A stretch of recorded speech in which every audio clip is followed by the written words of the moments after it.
Gracias. No sé si funciona eso. ¿Sí? Bien.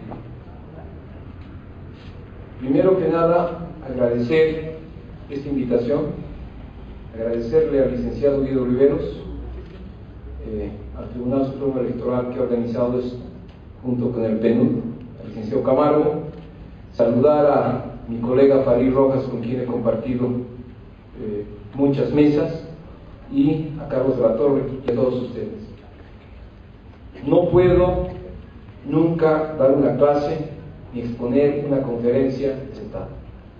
Normalmente voy caminando porque no puedo estar quieto, y esa inquietud a veces me ha generado más de un conflicto. Y estoy inquieto hoy día, muy inquieto. El tema, la democratización del órgano judicial en Bolivia, creo que es un anhelo. Nos ha mostrado Farid cuál ha sido la génesis, cómo se ha discutido esto, qué es lo que perseguía el constituyente boliviano y qué persigue el pueblo de Bolivia. Y si encontramos hoy día los resultados, yo creo que no estamos en lo que se busca. Creo que el tiempo nos ha dado la razón. Construiremos una teoría constitucional, estamos haciéndolo. Es muy complicado construir un Estado constitucional de derecho hoy día. Y no quiero que tomen esto, y lo que yo voy a ir comentando, como una posición política neoliberal ultraderecha. No. Quiero que lo tomen como de un abogado que estudia el derecho, que enseña el derecho y que ama profundamente a su país. Yo quiero que lo tomen desde ese punto de vista. Y quiero que tomen las críticas que hoy día voy a hacer para mostrarles el defecto de este diseño, ¿sí?, en el buen sentido. Y ojalá podamos encontrar alguna solución. Durante mucho tiempo se estuvo trabajando sobre lograr la independencia del órgano judicial. Y se logró un acuerdo allá por el año 93 entre las principales fuerzas políticas que llevó a la reforma constitucional de 1994. Y parte de ese acuerdo era precisamente el órgano judicial. Primero, la creación del Tribunal Constitucional, del Consejo de la Judicatura y la elección política por 2/3 de votos, porque se trataba de conseguir un equilibrio. Mejoramos sustancialmente el Poder Judicial. Sustancialmente. En principio, se designaron a buenos magistrados, señores. Quedaron uno que otro malo, porque siempre hay. El Consejo de la Magistratura de la Judicatura fue un desastre, porque se partió el MIR en dos y ADN en dos. Y lo primero que hizo el primer consejero fue decir que las computadoras de la Corte Suprema eran un florero. Y empezó la confrontación. Y en lugar de ser el órgano para el que se había diseñado, contralor de la disciplina y administrador, empezó con el conflicto. Entonces, se eliminó en esa Constitución, y yo brevemente les hablo de esto para ubicarlos después en la necesidad de la modificación de esta Constitución. Se eliminó en ese momento la periodicidad en el mandato de vocales y jueces, porque el Poder Judicial en ese momento se constituía de magistrados, o sea, ministros, vocales y jueces en poder ordinario. Hasta ese momento los vocales duraban 6 años y los jueces 4. ¿Pero qué significaba esto? Esto significaba una constante dependencia del juez respecto del poder político, porque para que yo me quede 4 años más tenía que hacer méritos para frente a los políticos, y obviamente la corrupción estaba alrededor del órgano judicial. Esto en la justicia hacia abajo. Lo mismo pasaba con los vocales. Entonces se eliminó y se les entregó independencia a los miembros del Poder Judicial, que no la entendieron. No la entendieron. Eran vitalicios. La única condición para su permanencia era el buen desempeño de la administración de justicia. Pero no el PRI. Gobierno que vino, había que sacar el sombrero. ¿Cuánto hemos peleado por lograr una justicia independiente? Había que entregarle condiciones al juez. Pero hemos llegado hasta hoy. Se ha tratado de tener un equilibrio en los jueces, donde existe una vocación de jurista y una vocación de servicio a los intereses de los bolivianos. Alguien me preguntaba, ¿vas a postularte a los cargos? Porque yo critico mucho. Yo le decía, no, ¿por qué? Porque hay que tener vocación para ser juez. Y la vocación para ser juez es una vocación de servicio, no para hacer plata. Y en América Latina, la corrupción judicial es pan de todos los días, no es Bolivia. ¿Cómo yo puedo justificar? Y este es uno de los temas que debe guiar para la elección del juez. Yo exigí en la Asamblea Constituyente, pero nadie me escuchó, la intangibilidad del salario del juez. Nadie puede ganar más que el presidente. Perfecto, de $5,000 a 1,500. Listo. ¿Por qué? No debería ser el funcionario mejor pagado, porque dependemos de ellos. Designamos buenos jueces, paguemos bien y entreguemos instrumentos procesales idóneos. Pero ¿acaso es difícil hacer esto? ¿Por qué tengo que decir nadie tiene que ganar más que el presidente? No, señor. Necesito buenos abogados y abogadas, con vocación obviamente, porque el ir a administrar justicia es un apostolado. Nadie se va a hacer millonario con $3,000 o $4,000 al mes, nadie. Pero no le bajemos pues el sueldo a 1,500, porque entonces el sueldo va a ser para mis dulces. Y si me quedo por ahí es que o tengo dinero o hago otra cosa. Entonces, el problema no se introdujo en la Constitución, exigía intangibilidad, es decir, que el salario del juez nunca sea rebajado, que siempre mantenga su poder adquisitivo. No es garantía, obviamente, no lo es. Pero además se pensaba en una buena selección, y voy a tocar ahorita ese tema. ¿Y qué tiene que hacer el juez de carrera? Si le vas a dar carrera judicial, que hoy día se destrozó, ya no hay más. Ética, un juez con ética. ¿De qué me sirve un juez bien pagado, un juez que le puede responder doctrinalmente, donde tiene la teoría acá, si no tiene ética? Es uno de los defectos de esta preselección. No se ha comprobado la probidad del juez o del candidato a juez. No hay. Respecto a la dignidad humana, oigan, el ser humano que está detrás del mostrador no es un expediente, es un ser humano. Que el problema, así pequeño que sea para el juez, para la persona es grande. Y entonces necesita pues encontrar una respuesta inmediata y no el maltrato sistemático al que se somete al justiciable o al litigante. Peor que el de Pollera, peor. Si lo hemos visto, y esto es indignante. Aceptar la duda y la crítica. ¿Quién es el juez? Al juez le podemos hablar. ¿Por qué al juez se lo coloca en una palestra más alta? Porque representa la dignidad, la justicia, lo magistral. ¿Y dónde está la dignidad del ser humano? Esas son condiciones para el juez, y sobre todo el rechazo al odio libre. El juez está más allá de todo eso. Debíamos encontrar entonces condiciones, lo ha señalado Farid. El artículo 178 de la Constitución, este es un tema que lo estamos ya desarrollando los abogados, señala que la potestad de impartir justicia emana del pueblo boliviano. Ya estamos empezando a hablar de la legitimidad democrática.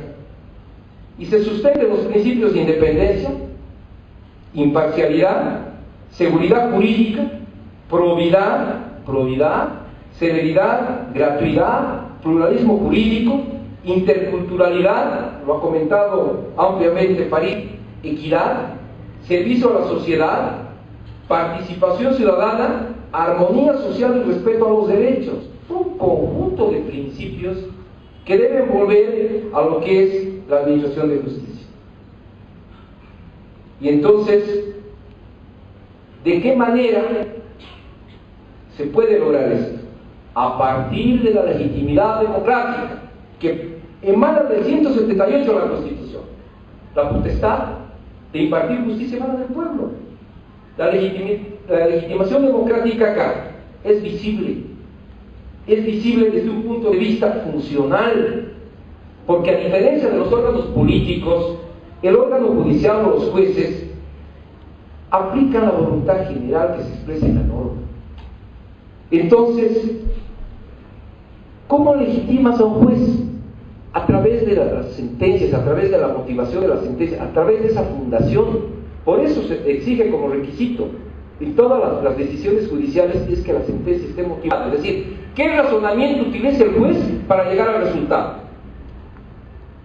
Y se introduce, porque se dice que había habido poteo, que hasta ese momento se habían repartido las penas judiciales y que eso había sido el origen de la mala administración de justicia. Le incorporamos la legitimación democrática directa. Vamos a elegir a los jueces. ¿Okay? Y encontramos, después de lo que nos pasado estas etapas, bueno, pues pongamos a los candidatos en vitrina. Vamos a ver, antes de la entrevista. ¿Y por qué? Porque hay muchas personas que estaban en la candidatura, o que pudieron estar, que pudieron ser excelentes, calificados, pero malas personas, malos jueces, jueces sin ética. ¿Y qué se decía? Que, señores, las impugnaciones solo podían sobrevenir si se habían vulnerado o violentado las reglas respecto a las condiciones de habilitación. Finalmente, una entrevista. ¿Y por qué la entrevista? La entrevista frente al órgano político, Asamblea Legislativa, y de vista al público, de vista a la población boliviana. ¿Cómo es posible que a mí me pregunten por qué quiero ser magistrado? Una respuesta, porque la comunidad me ha pedido que sea. ¿Acaso no tenemos vocación? No estamos exigiendo la vocación. Entonces, ¿por qué servía la entrevista? Para que el magistrado pudiera, o ese candidato a magistrado, exponer su filosofía, su pensamiento jurídico frente a la población, frente a los asambleístas. Yo podré, pues, como ciudadano, saber si él piensa como yo, o si yo me adapto a su pensamiento para que yo lo pueda conocer y votar. Pero esto no pasó, y nos entregaron un reglamento, y por eso yo soy reacio a este proceso. Yo les he dicho que amo a mi país, pero soy profundamente constitucionalista. Detesto la violación a los derechos fundamentales, venga de quien venga. Y quiero que sepan que cuando me tocó ser viceministro de Justicia y subsecretario, hacía habeas corpus como Bernardo Guaya, viceministro, en contra del ministro de Gobierno. Se quejaba el ministro de Gobierno y decía que gobierno los mete y justicia los saca.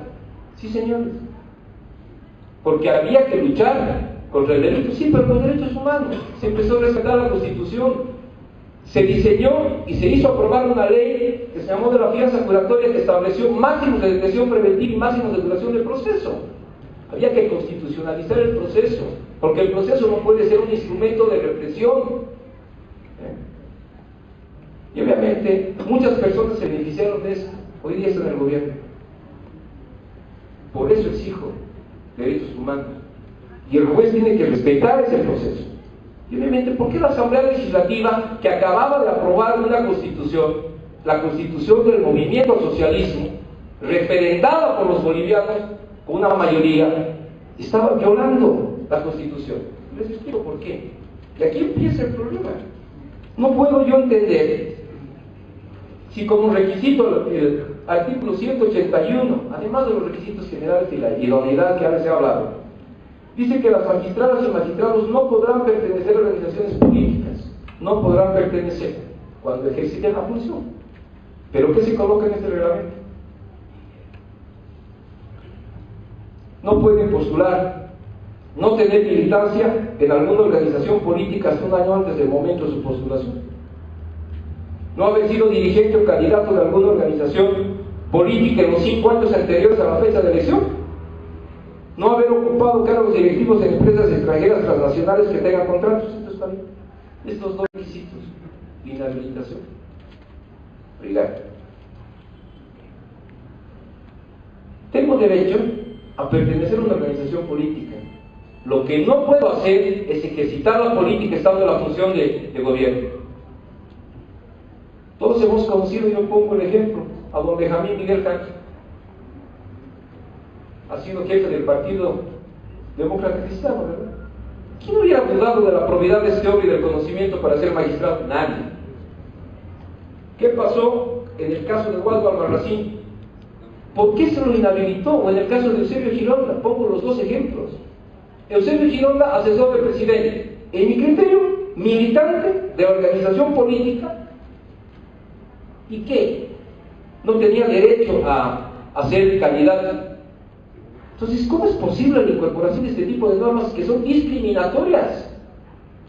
Más allá de los requisitos para la función pública y los requisitos específicos de la función judicial, nadie tenía que seguir un requisito adicional, menos este tipo de requisitos discriminatorios.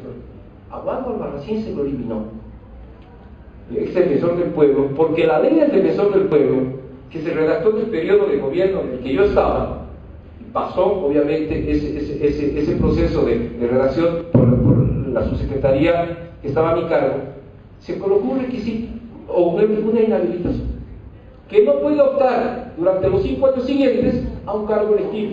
¿Por qué? Porque podía obtener ventaja respecto del funcionamiento para luego ocupar una función pública, y se pretendía preservar la función del defensor del pueblo. En ese momento la Constitución no exigía la designación de magistrados por voto popular.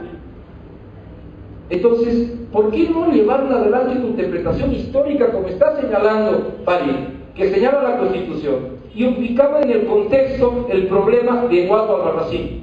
Obviamente que no estábamos eligiendo a un candidato para un órgano político, sino para un órgano jurídico.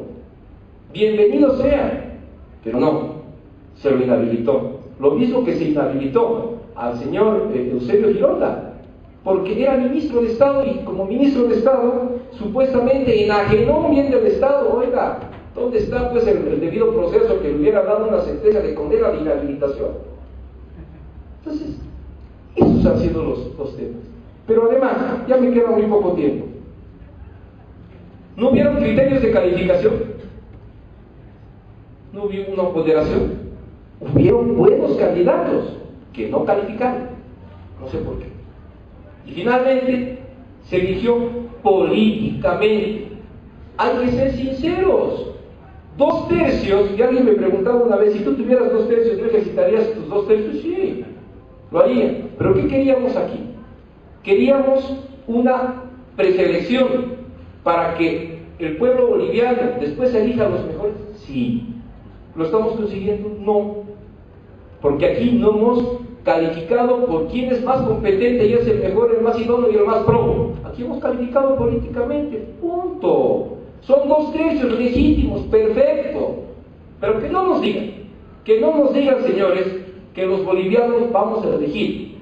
Yo creo, y con esto voy a terminar, que los bolivianos queremos y nos merecemos jueces justos, jueces probos, jueces independientes e imparciales. Bolivia no quiere a los jueces de la democracia.